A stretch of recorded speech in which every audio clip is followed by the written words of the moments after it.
if you make a choice to talk to yourself better, you can bounce back. You might as well use your mind as much as you possibly can to be well. So whatever you want, you must link massive pleasure to what you want.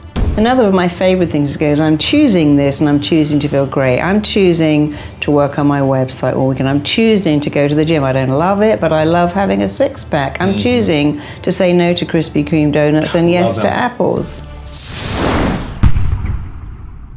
Need motivation? Watch your top 10 with Believe Nation. Top 10, I got a top 10. Got my motivation high for my top 10. Gotta learn from the wise women and men. All my life, like 9 and 9. For my top 10, top 10, 9 and 9. This one's for my top 10. Hey, it's Evan Carmichael, and I make these videos because you are probably the most ambitious person in your circle, but you know you're capable of more. And you get that push by surrounding yourself with the best. So today, let's learn from one of the best, Marisa Peer, and my take on her top 10 rules for success. Enjoy. Okay, let's kick it off with rule number 1. Make good choices.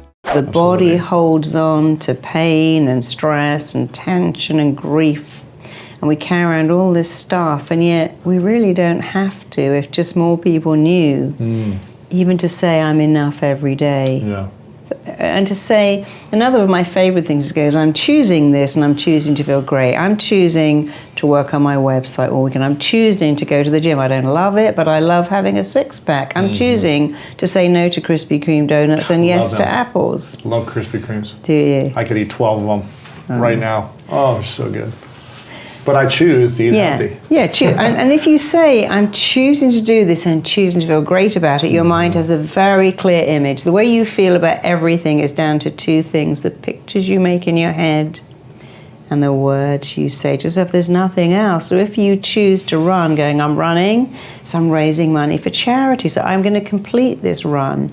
Even though my feet hurt, my knee hurts because I'm going to raise money. But you could run going, oh, I hate this. I could be at home watching Netflix, I haven't eaten, and now my knee hurts, and then you'll have to stop.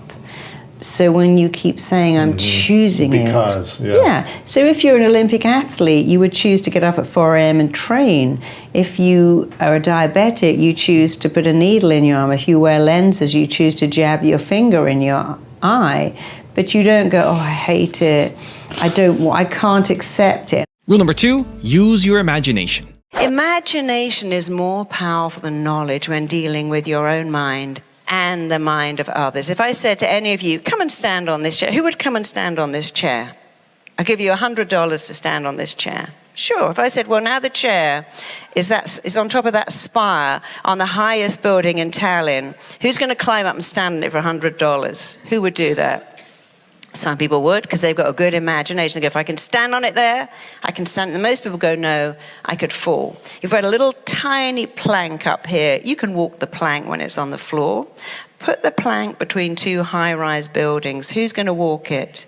Not many people, because the imagination that you could fall and kill yourself is way more powerful than the knowledge that I did this on the ground. It's wide enough. Fear of flying.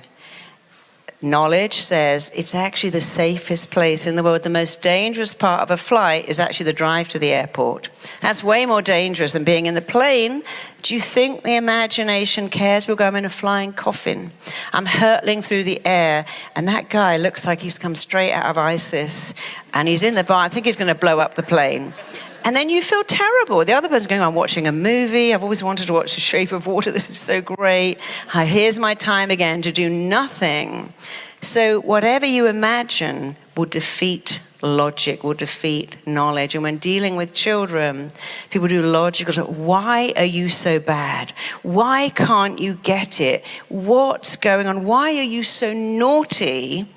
And that doesn't work. I never say to kids, why are you bad? I go, what happened to you? Rule number 3, reframe your self-talk. I find that even with cancer, if you have that belief, I'm going to try all this stuff, but it won't work, and I'm riddled with it, and there's no hope, and they start to read all these terrible diagnoses. I mean, in England, You are not allowed to say to someone, you've got 10 months to live, because that's what happens. They turn into the 10 months. You cannot diagnose What do they them. tell them? They just say, you know, we're going to do this, and you may not survive this, but you could. And in the same way that if you're having surgery and they go, oh, look, this is a complete mess in here, there's just no way. Even in surgery, your subconscious is hearing what's going on around you. And there are many people who come out of a coma who said, you know, I heard everything. The hearing is the last thing to go. And so if you make a choice to talk to yourself better, you can bounce back. You might as well use your mind as much as you possibly can to be well. Rule number 4, move towards your goals. Don't focus too much on where you are now, because guess what? Your potential expands as you move towards it. And you know what that means? It means you can never know what your potential is, because as you move towards it, it expands. So you may think, I just want to get a job in a kitchen. I'd love to work in a kitchen cooking. And as you start that, you're going to think, actually, I'd like to be the senior chef in this kitchen. That will move to, I want my own restaurant. I want my own cookery book. I want my own cookery program. There's nothing wrong with any of that. One of my clients just wanted to be a vet. That's all she wanted to be, but she couldn't be a vet because she was asked to leave veterinary school twice because she dropped out of school before she was fully educated, and they said, no, sorry. She couldn't afford to go back a third time anyway. And she was so depressed about that. I said, look, it isn't black or white. Why do you want to be a vet? She said, I love animals. I just want to work with animals. And so I spoke to her and asked her to consider working in a charity for animals and being an animal trainer. One of my friends, a guy called Jerry Cott, who used to be in the Boomtown Rats, is a fantastic animal trainer. He trains animals for all the different adverts you'll see on television and for movies too. And so I got him to speak to her. And lo and behold, she started off working in a dog and cat rescue shelter. And then she trained to be an animal behavioral expert. And then she got her own show. So her potential went from working in this animal rescue center, being paid to work in an animal rescue center, training to be an animal behavioral expert, writing a book, and getting my own television show. That was extraordinary. All because that was what her heart wanted to do. That's all she ever wanted to do. And now she's doing it. And you know what? She's happier and worth more financially than she'd ever been a vet. If she'd been a vet, she'd be happy. Doing what she's done has made her ecstatic and financially more successful, happier in every way possible. So keep thinking about your goals. Use that mood board. And remember, your potential expands as you move towards it. Where you are now, it doesn't matter. You have no idea what your potential is because it's going to move as you move towards it. Also, if you want to have more self-belief and more self-confidence, I have designed a free training program just for you where every day for the next 254 days, I'll send you an email with an unlisted video to help you boost your confidence. The science says it can take up to 254 days of consecutive action to build a habit. And so I want you to build the habit of self-belief and self-confidence. It's 100% free. The link to join is in the description below. Successful people do what they hate to get to where they want to be. Doesn't matter how talented you are, if you don't have self-belief, you're not going to get anywhere. Rule number 5, love your life. What do you say yourself on a daily basis? Is there like a process in the morning, afternoon, and night, or what would it be like? Actually, when I wake up, the first thing I would say is I love my life. I love my linen, and I love my cup of tea. I always wake up going, I love my life. And then when I go, I love this tea. I love the coffee. I love the shower gel in my shower. Because I really believe that if you can make your mind get excited by little things, then big things every day is like Christmas. And I think when you wake up, you should go, oh, what have I got today? Oh, a world of stress. I've got this. So you should always wake up and go, I love my life. I'm alive in a free country. I've got all this stuff to make tea. And life is great. So I do that. Rule number 6, link pleasure to what you want. Your mind tries to move you towards pain, away from pain and towards pleasure too. I mean, so many kids who go, I want to ask out this girl, I want to talk to that boy, but I'm so nervous they won't like me and they're going to reject me and laugh at me. And if they keep doing that, the mind's going to go, no, don't go there, stay the way you are. So you have to say, people like me. I'm a great kid. I get all my young kids to write on their mirror, I'm an awesome kid, I'm enough. And it really changes them because they start to feel it. I'm an awesome kid. I can talk to a girl like I can talk to my friend. And then they feel okay. But if you keep linking pain to them, your mind goes, don't go there. Don't go there. And if you link pleasure to it, you go there because you're giving your mind an easy job. I've got to work on my website all weekend. And all my friends are in the bar, so I can link pain to that. It's not fair. It's not fair that I've got to spend all weekend writing when I could be in the pub. Now your mind's going to go, I think you should tidy up your sock drawer, make sure all your forks face the right way, then plump up the cushions, and then go to the pub. Because it's very clear you do not want to work on your website. But oh boy, getting those forks and knives in line is really compelling. Who's done that? Most of us do that. I suddenly need to do the laundry, which I don't even like. I'm tidying up my house because I'm saying I don't want to write that bit of work.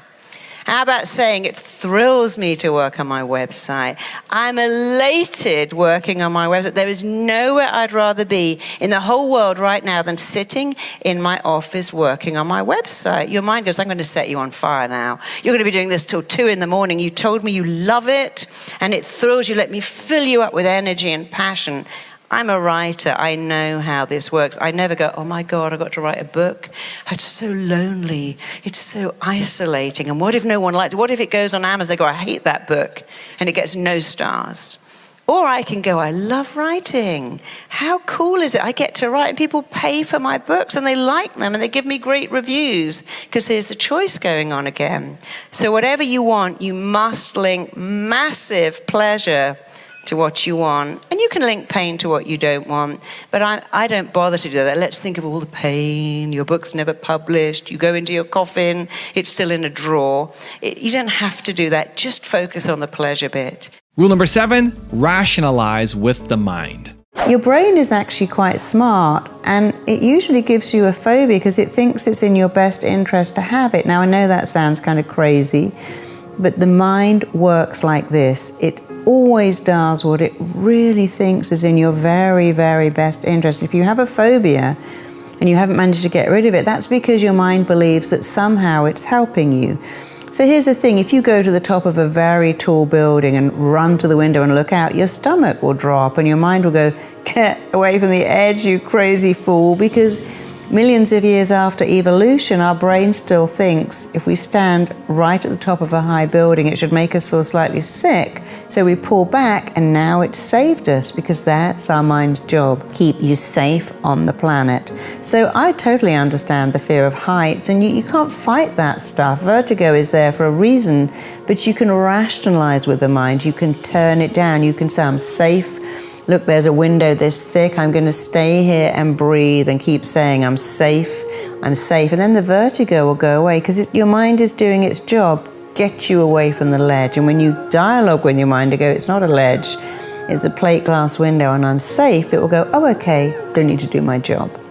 Here's another phobia. It is probably the most common phobia in the world, the fear of speaking in public. But you know that's not the fear. It's a fear of being rejected. I work with so many people. I've worked with people who said, you know, I can't even go to my own wedding. I've had to cancel the wedding because I can't walk down the aisle. I've had grooms who fainted at their wedding rehearsal about giving the speech. I had someone who had to speak at a funeral. She said, you know what? I'd actually rather be in the coffin right now than give that speech because I am terrified. But they're not terrified of speaking in public. They are terrified being rejected. And that's, again, as far as your brain's concerned, that's kind of smart, because here's the thing, we come onto the planet with two needs: find connection, avoid rejection. Imagine you can go back a few thousand years and you're born in a tribe and that tribe rejects you and they don't like you and they cast you out. You're not even going to make it. You can't live because you can't hunt and protect yourself alone. And so that's why we have a fear of rejection, because our mind believes I must be accepted, I must be connected, and then I'll live a long time. And of course, you and I know that we could go and live in a little bedsit with a cat and live to 102, get all our groceries delivered, and we don't die of rejection anymore. But our brain really hasn't caught up. So when people have phobias of public speaking, which is nothing more than a phobia of being rejected, the way to deal with that is to say that I cannot be rejected. Nobody can reject me without my permission. They can say mean things. They can be really mean, but you always get to choose whether you let it in or not. Rule number 8, praise yourself. Somebody wrote to me and said, in my kid's school, there's a little boy whose dad has died, and he comes in every day and he says, I don't have a dad. I haven't got a dad. And he's very angry, and what could I do? And I said, well, not a great deal, but you could maybe have him over for, do you call them sleepovers? Yeah, have him over for sleepovers and see what you can do. And so she talked to this little kid, and he felt so different, so different. So she sat with this little boy and said, I know your dad isn't here, but if he was here, what would he say? And she made him say it over and over again. And I made him a little recording saying, you're a great kid, you're an awesome kid, you're an amazing kid, you're a gift that any dad would love to have. And then she got the mother to write on his mirror, you are an awesome kid. And that actually completely turned that kid around, because it's what he needed to hear. The kid has to say it themselves. You could say to your kid, you're amazing. They go, no, I'm not. You could say to your kid, oh, look at that work of art. They go, I just scribbled that in 2 minutes. It's worthless. Mm-hmm. So it's not you saying it. Many kids say to their child, you're so wonderful. They go, oh, Mum, you just think that. No one else does. Everyone hates me. Or you say I'm smart, but my teacher doesn't think so. But when they say it, the mind lets it in. You see, if I said something to you like, oh, Tony, you're amazing. Oh, I love that painting. It's the best painting I've ever seen. It's incredible. I might make you feel that you want to give it to me. I could manipulate you with praise. I could say to my PA, you're the best PA in the whole world. You're amazing. Could you work all weekend? Now I've kind of made her think, I'm going to have to do that now. So your mind understands that praise has an agenda, except when you say it yourself. There's no agenda. Your mind says, if you say it, it must be if someone else says it. It's like in a shop and they go, oh my God, you look amazing in that. You should have that. And you need the shoes to go with it. And that's your color. And, oh, look, we've got a matching. We think, I'm going to have to buy all of this now.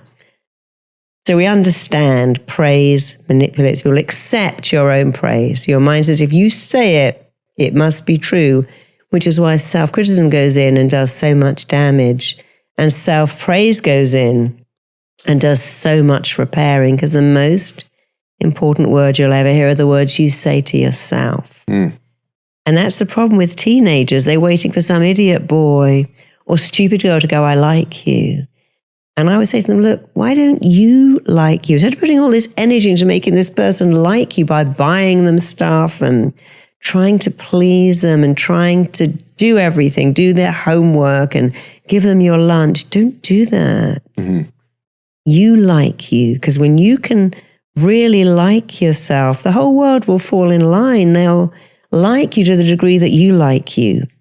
Yeah, people fake it, but that's not real if you really, really, really like yourself. Rule number 9, make the mood board. When you focus on where you want to go, you actually go towards it. The more you focus on where you want to be, the more your mind, like a heat-seeking missile, takes you to where you want to be. So if you want to be an Olympic athlete, you'd have to take a lot of action. You'd have to practice a lot and train a lot.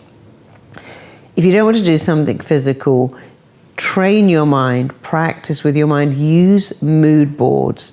I've done quite a few radio interviews about why mood boards are so successful, why people who have everything tend to have mood boards. Now, the mood board I made years ago, I put it above my bed, which is an odd thing to do actually, because I face away from it, so I don't look at it every day anymore. But a little while ago, I looked at it and I realized that every single thing I put on that mood board had come true. In fact, when I finished with all the things I was going to do as a writer, I put up some pictures. One was hot air ballooning and one was something else. And I realized that every single thing I'd put up, I think one was riding a camel, I'd actually done all of those. So I thought, well, I'd better make a new mood board now with new things that I wanted. I wrote down some of the countries I wanted to go to. So if you put it above your bed, do make sure that you look at it. Better to put it really on your fridge or in your kitchen or in your office. You can also take a big photograph of it and make that your screensaver and the wallpaper on your phone, because then of course you will look at it every day over and over again. But even though I made that mood board and put it in a place where I didn't look at it and actually looked away from it, guess what? It still worked. So imagine how it will work if it's right in your line of vision, if it's on your computer screen. And I work with many, many women who are having huge problems conceiving, and I get them to make a baby board. Same thing, but it's a picture of a positive pregnancy test colored into yes. It's lots of pictures of babies. I have them also put that on Instagram and on their computer screen so they see it every day. And the success rates with using that baby board are phenomenal. Make your mood board. And rule number 10, the last one before a very special bonus clip, is use powerful words. The mind will believe everything you tell it. Tell it great things. Don't use wishy-washy, I hope, I try, maybe, who knows. You know, I had a partner years ago who was very ill, and I took him to see a doctor, and the doctor got out the notes and went, I'll try to make you better. I do the very best. I said, this is not the doctor for you. He's like, look, this is my illness. I'm like, I know, but I'm a therapist. We have to interfere. It's our job. It's our calling. So you cannot go to an oncologist that says, I will try, and I hope this works, and if it doesn't, we'll try something else, because it's filling your mind up with nothing. So I'm very lucky. I'm in the book in London for the best doctors in England. I'm not a doctor, I'm a therapist, but they very nicely put me in there. Very happy about that, because I can speak to all the other doctors. So I said to some doctors, who is the best one? They went, Roger Kirby, without a second's hesitation. So I called Kirby and said, look, we're in the same book. I have this friend with cancer. He said, oh, that's my area of excellence, bring him in. I brought him in. And when he said to him what he had, he went, well, I happen to be the best oncologist in Europe for your problem, and I will fix it, you will be fine, you'll still be here when you're 75. Which one do you think he liked? And he did say, well, I've already got someone. He went, who is it? He went, oh, I trained him, he's not as good as me. He went, right, I'm going to the teacher, not the student. Because the words, I am the best, I know what to do, you're in good hands, I will save you, I will cure you. We're allowed to say that in the UK. I will make you better. Very different to, well, I'll try. We have this new drug, it could work. If it doesn't, there's something else. We can only hope. I mean, that puts fear, we can only hope. Let's try. Don't do that. This is amazing. This is awesome. This is phenomenal. I use the same words all the time when I'm teaching my students, my RTT grads, what I do. You are elated, you're empowered, you are thrilled, you're delighted. This is awesome, this is amazing. When I make clients go, I love the words. Where did you get those words? I'm like, well, I find the most negative ones and I flip them over. I'm useless, I'm spectacular, I'm terrified, I'm delighted. And by the way, fear and excitement are exactly the same. You can be on a fun fest screaming your head off and going, oh, look at that wheel. Are they scared or excited? I don't know. Do you? Because it's the same. When you're excited, you scream. And when you're scared, you scream. So whatever you're doing, say, I'm excited. And you'll feel excited. Or go, I'm terrified. And you'll feel terrified. Now I've got a special bonus clip that I think you're going to enjoy. But before that, it's time for the question of the day. I want to know, what was your single biggest takeaway from this video and your plan of action for the next week? When you watch something and get motivated and just get inspired, you have a 35% chance of actually following through. But when you get motivated and then you actually create an action plan for what you're going to do, you increase it from 35% to 91% chance of you actually following through. And when you share your plan publicly, that jumps to 95% chance of following through. So I want that for you. I want to know your single biggest takeaway from this video and your plan of action for the next week. Put it down in the comments below so I can celebrate you. Well, you see, for me, I really believe that first it's what you do and then it's who you are. So first you're doing it and then it's who you are, and it's so who you are that it wouldn't occur to you to have to make yourself do it. See, I would never sit on the couch and go, my case is lost, I just know it, it's all going to go wrong.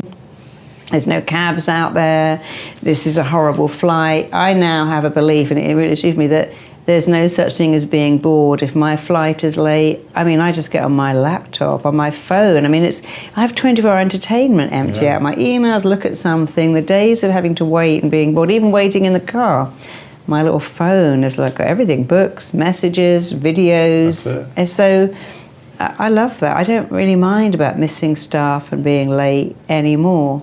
In fact, when I was last landing here 2 weeks ago, I was hoping the moment, because I was so into this movie. It's like, no, hopefully it's delayed. Yeah. It was delayed. When the pilot said we've got to go around to Reframe, I was like, oh, that's so great. Yes. That's exactly how long is left of this movie. But I think it's important for people to understand that it isn't what you do.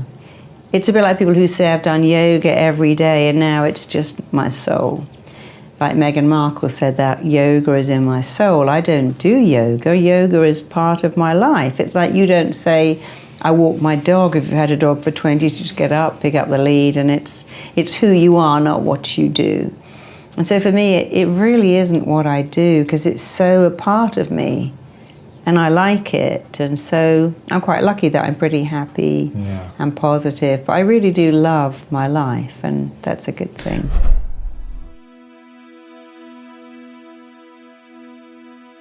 If you want 10 more awesome rules from Marisa Peer, check out the video right there next to me. I think you'll enjoy it. Continue to believe, and I'll see you there. He was going for a lot of auditions, and of course all the auditions take place during the day, and every time he had a job, they wouldn't let him take time off. So he decided